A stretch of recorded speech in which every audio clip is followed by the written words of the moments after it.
शाम जीवन की सच्चाई जो आपको 1 मिनट में आपकी औकात बता देगी। गरुड़ पुराण में एक बात थी या कथा कह लो जो बड़ी गहराई से समझने वाली है।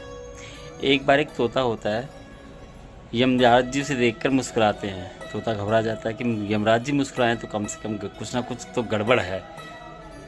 बहुत घबरा जाता है वो, तो वो अपने एक मित्र गरुड़ के पास जाता है और कहता है, गरुड़ जी ऐसे ऐसे बात हो गई है और यमराज जी मुझे देख के मुस्कुराए हैं, तो मैं क्या करूं? तो कहते हैं, रुक, तू मेरी पीठ पे बैठ। उसे बैठा कर 7 समुंदर पार एक गुफा में ले जाते हैं। गुफा में छोड़ के आते हैं कि तू यहाँ शांति से रह कुछ समय, यहाँ कुछ नहीं होने वाला, तेरा कोई बाल बांका नहीं कर सकता। गरुड़ जी उठकर वापस आ गए।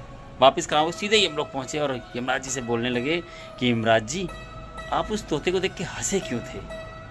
हेमराज जी ने उत्तर दिया कि मैं उसे देख के इसलिए हंसा था, ये छोटा सा तोता, इसकी मृत्यु 7 समुंदर पार एक गुफा में बिल्ली के खाने से होने वाली है, ये वहां पहुंचेगा कैसे इतनी जल्दी? इतने में तोते की आत्मा आ जाती है।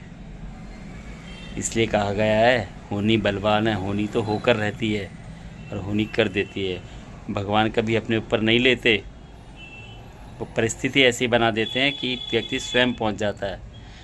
तो कभी भी कुछ अच्छा या बुरा होता है तो भगवान का धन्यवाद करना चाहिए कि ये हमारे कर्म हैं जो हमें मिल रहे हैं और इसको हमें स्वीकार कर लेना चाहिए और इससे निपटने की कोशिश करनी चाहिए कि हम इसे कैसे निपटें। आपके कर्म आपका पीछा नहीं छोड़ते और होनी होकर रहती है। राधे श्याम सभी को।